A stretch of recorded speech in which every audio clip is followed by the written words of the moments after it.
Mama kwa baba Xposed GH. Yen komodia eba ye can about health, your health issues. Ya pomudin sene tie. De bia de ba so that ebi wo kra na enye dro ebi wo kra your lifestyle bia ye.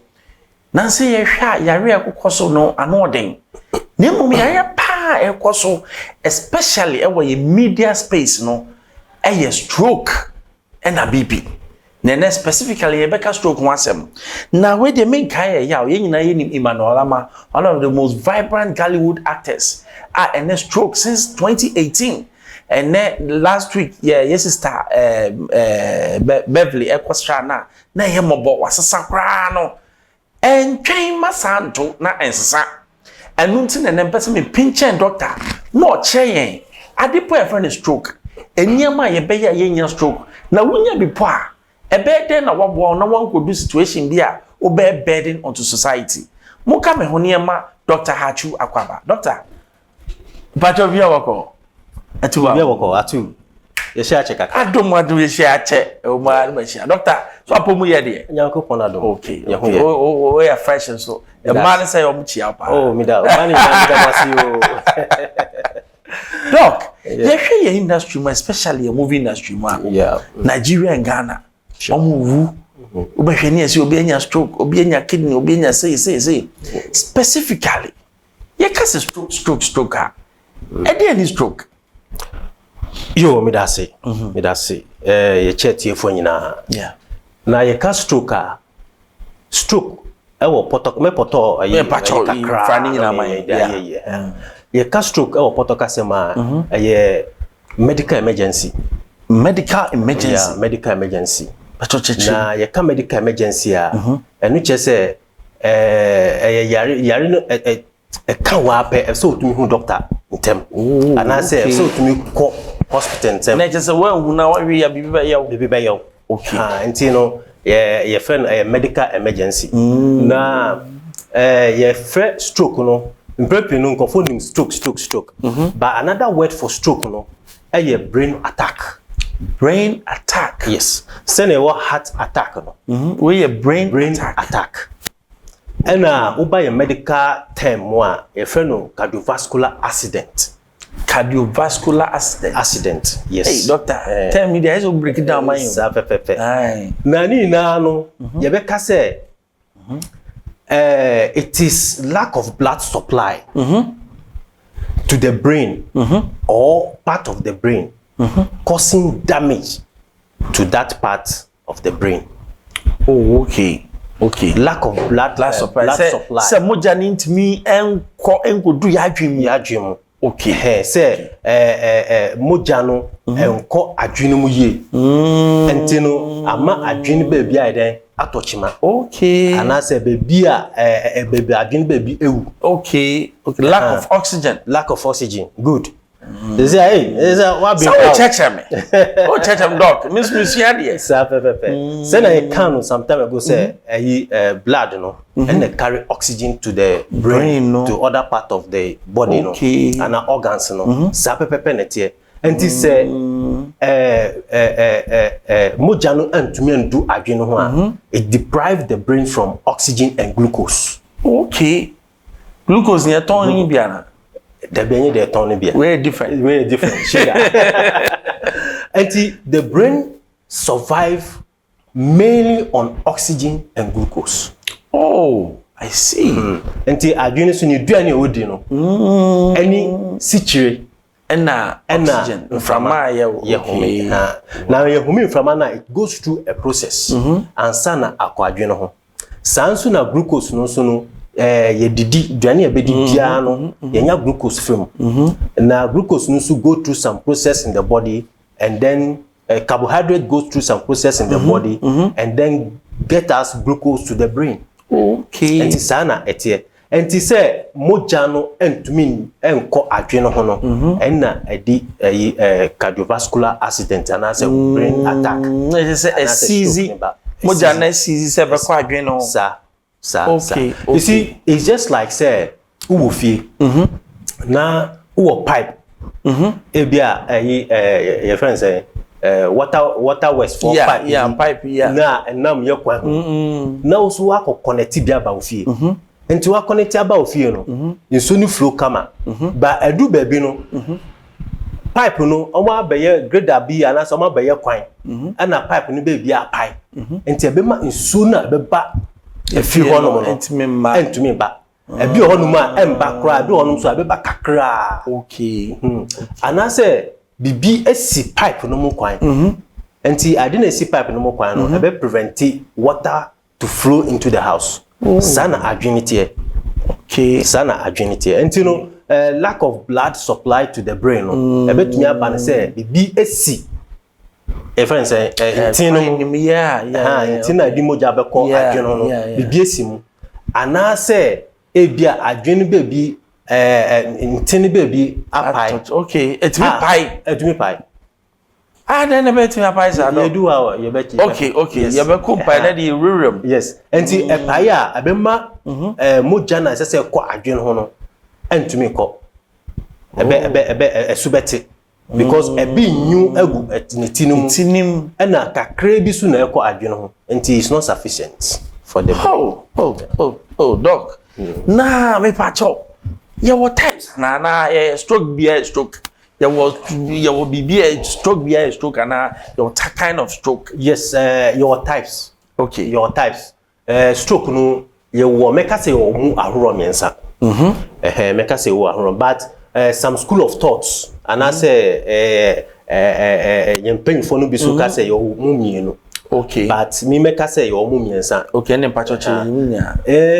you wo ba ku bi e fe no ischemic stroke ischemic yes we had ma come take them out yes ischemic stroke no okay enu ni say bibi esi they say pipe ya me di yeah bibi esi pipe no enti no ama nsu ntumi nkofi ho the same thing ischemic no che say bibi a blocking ten no and I say block bibi a blocking ten enti no ma moja na say ko adwen ho no enko okay and you ischemic yes enti type of stroke one is ischemic stroke and I wo ba ku bi so e friend hemorrhagic stroke hemorrhagic stroke and we kokwa na there be koko okay say hemorrhage say you can say hemorrhage and I say hemorrhagic and hemorrhage bibia that means say moja no enu nipa no enu no na apai bibia pai moja enu nipa no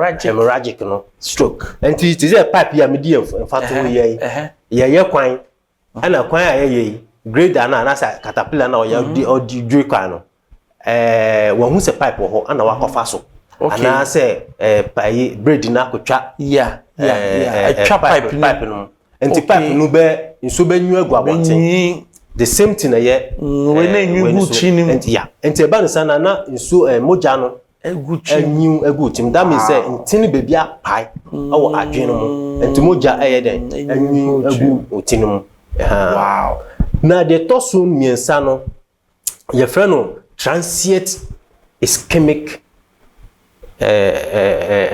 cardiovascular accident and I say where there wow transient yes I say transit say utu kwan uti pray mu a pray no call kodu ba bia obesi wa to transit just onu dia otwom akọ otwom akọ keke enya wonchen na oba but ugini tumu a oba betena patwa de chiremu yi na obi twom kwa good no the transient ischemic stroke no na your friend no TIA na TIA no enye permanent stroke okay no bibia tochima wo yi wakoma ho baabi anase omoja no baabi anase wanya anemia mpempi no omunya anemia no omunya transient TIA ya mekan okay enti anemia foi anase loss of blood obi oni moja no obetumi anya sa stroke yi bi bad one bi mild stroke mild stroke enti se want to me an kan wasam yie pe na che se wapanya asam na permanent na be permanent because adwenu betumi be ma se moja na se kwa adwenu ho no enko uni moja bede na bibe kwa baby fufro enti sana etie in the friend transient ischemic 3 mama 3 mama 3 but main ones no their friend no ischemic no and hemorrhagic no or hemorrhagic na hemorrhagic no type of stroke enu no ni sayede departure there way hemorrhagic near pie no okay I say obi mutumi nya stroke for 10 years kwana still improvement bi ambaye you say wo bo so sa obi say oti o sa no de ko wuro mu ana bebisa enunu mostly no hemorrhagic no but the year is chemical no enunu nipa no ho a yakopon na duma a chabu so abe say 2 3 4 5 years no or not sorry yen bibia and I say 8 months to 5 years no not to me yen bibia no ischemic no just be business sim kwa business nti ade ni fi ho ana e won draw ho no mu a ye betumi dia ma ade no betumi afri ho oh really you betumi yi fi ho okay enti that is it. Wow. Yes. And the issue there. Now, doc, ye media industry kaka. Obi to say some agite, but okay, no. Yeah, mechanical. Yes, or no say stroke. Movie my say oh stroke. Atana me akola kura. Ada bebre wu. Na say Emmanuel ama ono so nim no. Ono so say ono so nya stroke.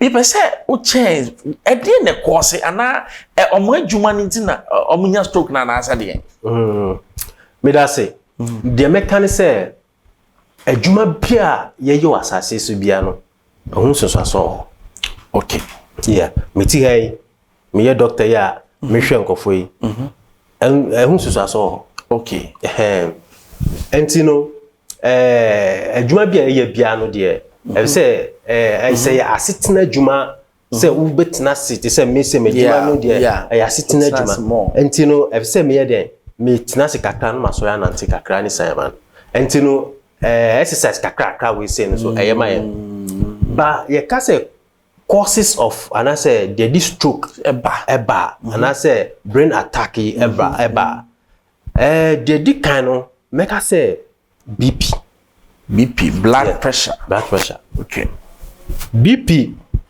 ebetumi ama wanya stroke because BP no on say BP no fa ayi akoma no ho enti se wakoma no entumi endi adwuma ye na entumi pompe moja no ye so a ebetumi ama sa winaba okay ana se pressure no eba na se agina intinu mu a enu so betumi edisa ohai aba ebetumi apai okay na edisa ohai aba de tosu no cholesterol on say ma ka say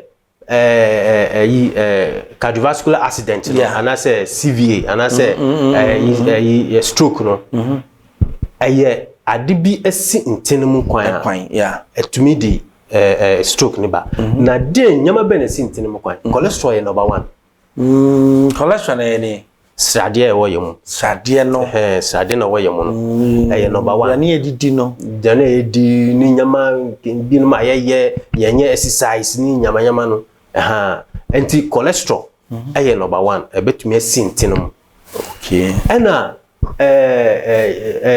red cells red cells na I say ruptured red cells no enu sunu betumi apale up na esi intino cells I say free body no yes I say it's free body but ebi honuma I say you fan say ye kita ball football na ball no ye di fa ekwan ba kuso na kwan ye di ball ne fa so ye hwe ball ni na gu ho na ye hwe ball no ekona na ebi mu paipai nti dia paipai no etumi si omo a okay omu paye no ekwan nti omu tumi nko enti utun say enu su etumi ema bibisa eba na sickle cell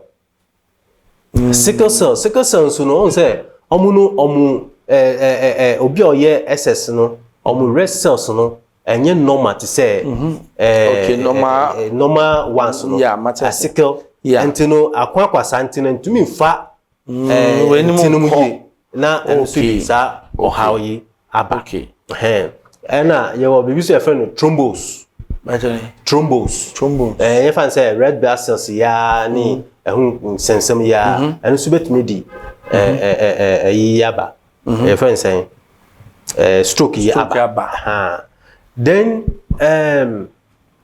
diabetes diabetes su betumi di stroke aba sichiyare ya on say sichiyare no say obi o sichire na don control ye na sichire no osoro a esenti no sao yeah esenti no anything na obi mo ho no mo sabi akroto mo na ya na nipa no diabetes uncontrollable diabetes don to me control ye akrono just entin na esese edi moja ko enan no ho no na esese kroni tumi wo no moja nko ho.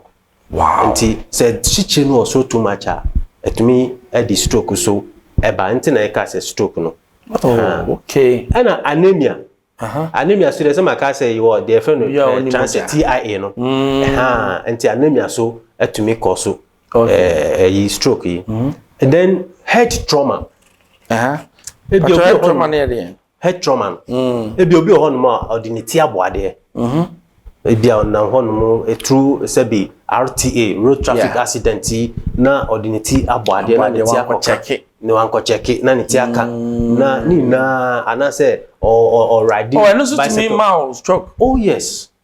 Hey, and I say taking him serious. And kwapo ya very serious pa. Obi ho no ma riding moto. Ya moto ya ride ya on share helmet. Wa konya accident. Enti wonya accident yi trauma to the head. Obi ho no so a ti say yeye inkola no na o papa fra wo ye body boni kakra na o papa fra na o 40 bra no am one sase no dia body ye nyina o ye nyina ya femu bi pa mi nwa me kachiro ni na betumi akoso sa stroke oh yes ye bo acho na say obi mo ye tumi bo ma chore ama o ti sheki azuma nesin okade wa fema okade wa fema chewa easy enti ni na betumi akoso some form of trauma ama etino na di ohaw yi aba ena ruptures in the brain ebia entina wo adwene mu no ebi mu pai ni sai mayama yin why it pai keke oh yeah say trauma betumi amantina pai pressure bi betumi amantina pai BP kwa betumi amantina pai nti some of nyama we ena betumi akosi yeah ena okay cholesterol na no atherosclerosis you are be a friend atherosclerosis yes enu no is the same as cholesterol blocking intino nti so cholesterol no blocking intino sana any medical term na friend atherosclerosis no nti no ni na ye ade atumi ebetumi ama stroke aiden aba na focus on cholesterol ese cholesterol no your body na kasa cholesterol ni body na kasa nipa de no matter what ye wo no cholesterol de beba cholesterol no eno ani fat ayo mu and it has its own importance ana ejuma edima honam dua yes on say cholesterol no wo cholesterol ebe prevent you from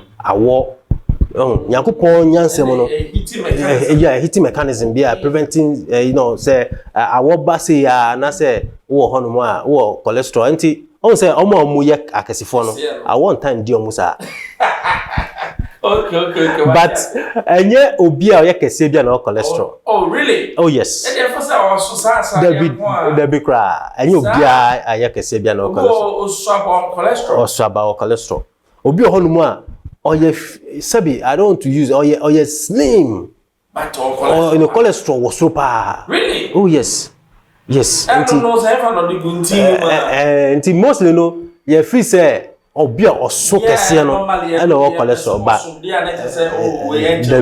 there be anyesa slim kwa to me ne cholesterol to me koso sen obi a oso but nipa ye namwe e na me hu say akewe ni eye me no hwe ya betime nya stroke symptoms. Yeah, the kind of make I say symptoms need there a dozen. Symptoms no dozen. But me person be focus on the normal cry at me. Bet me be sharing sometime. The kind of make us a headache. Tipaye. Tipaye. So hona tipayo sana. So Bora Hospital be a benwo first because se mojano entumi kwa adwene ho a de di kan de be ma oni tipaye. Yes. Utini say na payo na ehu. Oh, utini na mo be payo. Especially the front. You are not feeling feverish. Okay. But you be feeling headache. Okay. Sometimes you be feeling heaviness of your head on your neck. Obiso hono ma obon say ni tin I say ni tin ni console. Hey. Oh yeah, but a very light I say ni tie light on the console. After some day, ya kono mun samisara here you na say masuni. Eh bia na akoba ni say ni sana wa kono mu no. Preventing flow. Yes, let me be wo. Let me be wo. Na je kono me na ya. Ya ko fa sama brawo.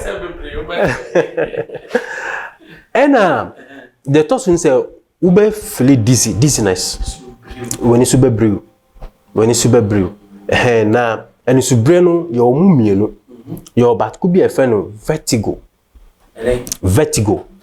yeah vertigo no and no say wo hono no wo hono ma say a dino e call round e twan ho sia e call round bisa and no so e wo ho and one normal one yeah wo hono ma say when you subrubi mprempi no say any subreni basa na one wuti anye ye no anya balance na to from pe anya yeah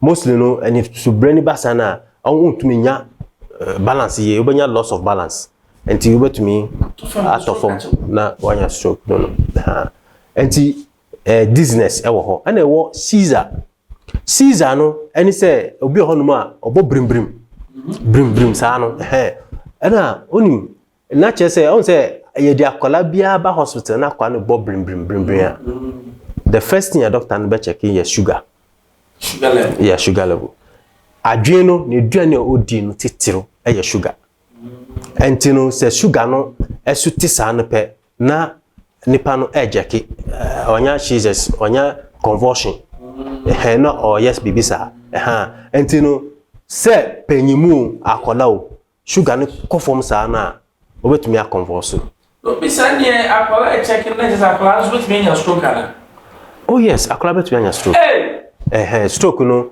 ye ni akola di ni akola na ni penyi yeah yare bia o yase bia betumi ato akola betumi ato penyi wow betumi ato akola betumi ana sudden confusion wo hono wa to say wadwum nyama bi nsisi so ase bibi how ase why you confused bi nyama bi nkoyie ma ni na eye sign enti wo hono mu na say bibi sana so uba hospital ena loss of balance wo say oh me wo ho ma sorry unante wo kwa afide all of a sudden wo kodu baby no ase wachia bi ase ontumi tonsa ase ontumi entu nan ase wo teche makra adana owonum ase wanu echia enu sa no ebia ti se minimu yeah na se woni mesre na wanu chia me na me ho aka kire wo okay obehu na oka kire wo but se wakasa dia eye den se wa obehu ale se ko gina mirror nim asan wo hu enti obi ho no mu se obi nam na ofro bi oh sister mpacho bra ase wanu achia me pacho mamu fi se waye yam so hwe ebi o ma wadwin asibibi so ebi na wanu achia dida nanso no sabi obi ahia okwam na o ka che se oh bra mpacho ase wanu achia akose yo mani ha okra nipa no che se opewasem opewasem enye yeye enti enu su ewo ho trouble talking and speaking untumi kasa ukasa anya mumu pese ba ukasa otumi se ukasa no ensisisu lyrics no embaye unti jene panika ase utechema yo dudu bi wenum ni na eka ho bi ena numbness usanu ayeti wo honuma untumi ema osaso untumi ma osaso untumi ma onanso ni na aye sign of stroke umwa idududu ase unamu ayidubi sa ase usemu ayidududu abi honuma usana kasa no se obe maso afifom akoso na kasa no wow feel say who use power no but power no untumi emba power no 0/5 0/5 enti no eno su ewo ho na yewo ayibi efe no on say stroke no se sia no yakopon chaade uko ayi Kenya UST konfa noche se sia no edrobiaba se otu se otu mi du hontem before ebia nipa nya stroke no within few minutes be say 1 hour nipa no kodu ho a ye man side do na se eye yenti ne ye na se eye ischemic one a ebetumi ama nipa na anya na yintem ni found hemorrhagic ni de and de be din enu nu ebe din kakra ji se bia true surgery bi no mu ni ayi oh yeah surgery to correct it but Ghana hanso no you know the cost ni born in that form yeah ni born also na your first symptoms na you wo ade bia no say kai wo ye trim okay say your baby a friend be fast yeah be fast okay be fast no membubu mu no BFAST fast be fast be no chese balance balance nipa no balance no anti enye balance ana F no chese face ebia nipa no ni facial expression ti say na no achia na ni baako achia ne hwene eto ekose na ayi ne techama mu ayedu unim mini wuya unim kasai menim se no kasate enti se ehun ba se ukasa ayeya ese metumi hu ya ena enu aye am unsa ana se unan o se untumi rezi unsa untumi amayedu ni sayama ha ana S ni speech ukasa no se na tie ha ana T ni time for what time to get to the health facility early immediately my fan sorry for my friends of my missus of my can here you be back Debbie time is essence right time is very important in stroke stress on time no? Yeah mostly say be too obisa I sorry for near the yes it be be ban na too late yes anything no say ye tie for so ehun say enye ni na na edekwa sorry for so obi yare a the first point of call your hospital ben won potem ho wo de fa no kom potem ho hospital doctor bia ho bia no obey den obey assess na ehun be hia se obey refer akọ de ebru ne so a na odi na akọ ho ba enya sorry fi osofo de mu di nipa no ko a mu frɛ osofo nka che na obon pae on fine pae botechi enye ni na edi be kokogu osofo nso ni how onso ni how a odwin ho onu so obusuafo onu so anti my fani na kogu osofo so yenko hospital no na say ya fra osofo na osofo di mpaibo ataechi etie for their doc can emsa dey we obi afa to it for say be fast fatu chim B stands for what balance good or say F standing for face so when you bet yeah A stands for arm. And now we say wow. And now S is pizza or Cassan Embe ye. And that T as a holy yamino. Time. Say a bet from the home to Weno. Don't waste time. But your idea when nature stress on a idea very important. I'm stressing me a doctor. I cannot miss maker. Doc. Yehwe se odi bia chiobia ewu bebre go wa na natie ni na mpesa oche complication ben na ya nipa nya yo mi da say complications ni de edoso pa yewo complication ba ku bi e fe no amnesia. Amnesia. Yeah, amnesia. Amnesia ni na che say loss of memory. Loss of memory. Loss of memory.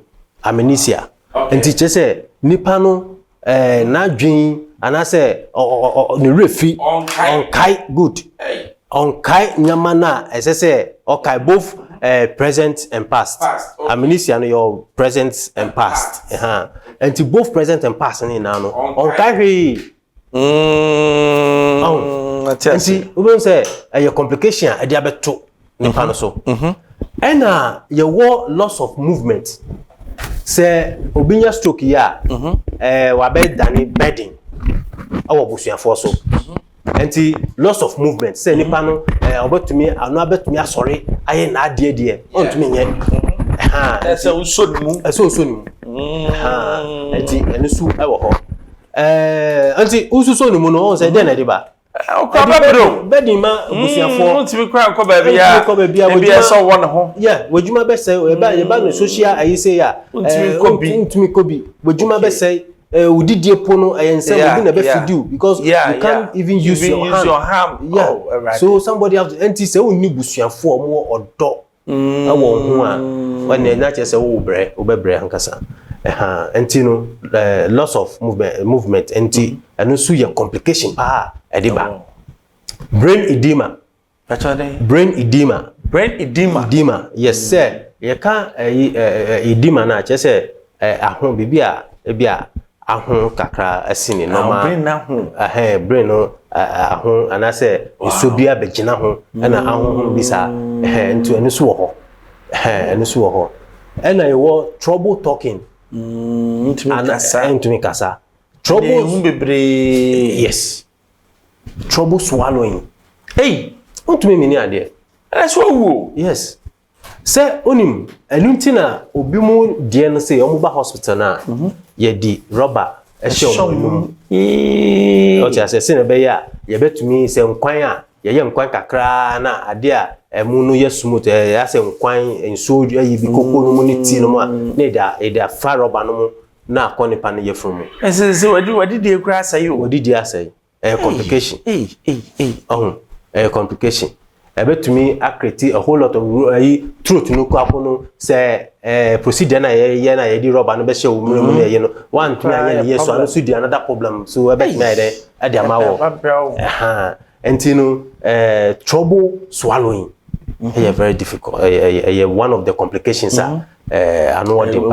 yes anodi and then pneumonia and aspirations e bia fan say duani a yedi mawi duani a yedi mawi say antumi anye ne yi a na say duani kogu ahrawa no mu a lungs I mean lungs yeah your lungs ahrawa okay duani kogu ahrawa no mu a ebetumi di pneumonia ma aspirational pneumonia ebetumi di ama enti you know on say o twiti adiba ko ba o sama o yare foforo yare foforo ye wo adiba ko bi a ye fra no DVT yeah DVT deep vein thrombosis yeah thrombosis na deep vein thrombosis no ni na ne say intina ewo fiti yesisimu ediba ye na ase no intin bi oho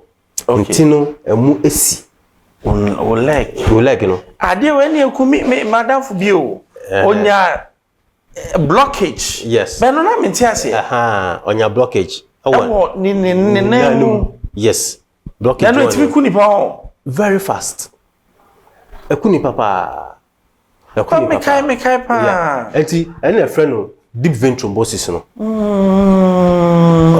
enti se enunu denti a deep vein thrombosis ne be ba ne se nipa ne dafa ako on say you have to use your limb so you use one son so you use nine no your limbs have to be used and you know say nipa no ntumi use ni nine ni nsan no ne ye na dafa ako pe na cut abem enti cut ni bem sa no pe that means say wanya thrombosis on senate enti eno su edasadi another just stroke there obenya stroke yare na so sande yare bebre be kan wow yes ana je twa tokra ne se Yakupon betun safro aka se menu ameba wa be bi asase so wa bre o de bra na beji wa home enti death and then the final complication. Doc, how do we prevent stroke from attacking us? Very good. Stroke no we who the causes say symptoms, complications. So how do we stop it?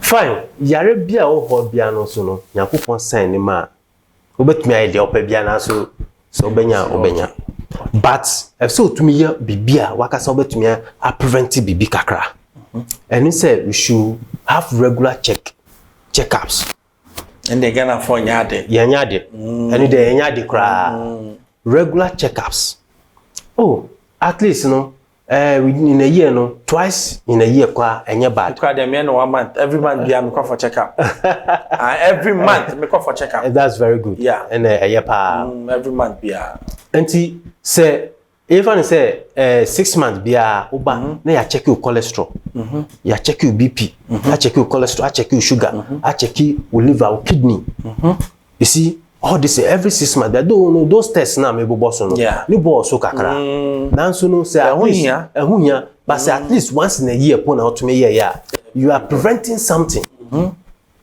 especially your BP checks in there at least even if every 2 weeks be check your BP and say obi o no ni mo jabro so oni BP but at least every 2 weeks be checking the BP because BP check yen juice ka they buy almost yes hospital maintain this hospital be or Ghana hanu a obe ko say me check you BP ya be juice ka obi ani ho be juice ka so be ya my free and you know yen use fast opportunity no na yen farm everywhere hospitals no me patron be checking me BP patron be checking me BP then you check your BP and then you know your status who check your sugar na yen hu duane a ye di no yen hwe duane a ye di no yen hwe say duane a ye di no hote and those fast foods no build up your cholesterol yes yen jai who say Ghana for man na pesa pa mbanu de omo pe nanso nse mbanu su bebre na ekese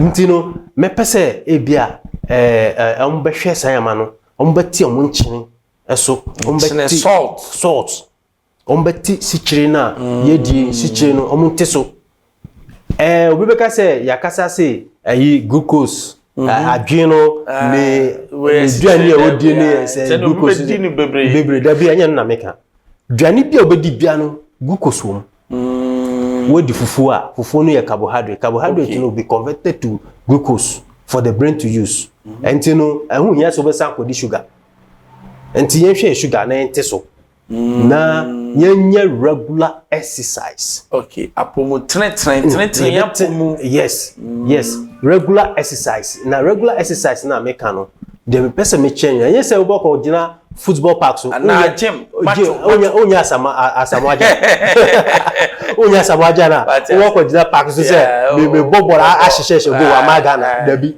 wo de ni say adechi at least 30 minutes walk very important 30 minutes walk very important my so who those kind of gym equipment ni bi wo fie and our garage baby you can still go ahead and use them. It's very good. And you know, yenye regular exercise na yenhwe edidi mu ye. Wow. Doc, you see, the reason why I choose this topic and say people are dying prematurely. We share a young guys on your stroke. Madam be back 15 years on your stroke. It's a idea very, very important to me. And as I say, most of us have BP, but we don't even know.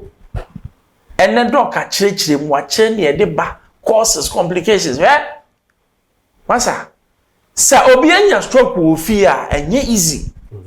Sika a quick call a patcho. Doc will say, and children ye diniente so obi o akotcho ba ya man aduane was mensan de nchine gum enye ese chire white sugar is bad starchy foods ni kra doso na yenye exercises kakra wo car weekend fesifie na nante wumpom na oye we nyina doc say ni abekra nyina say go for check up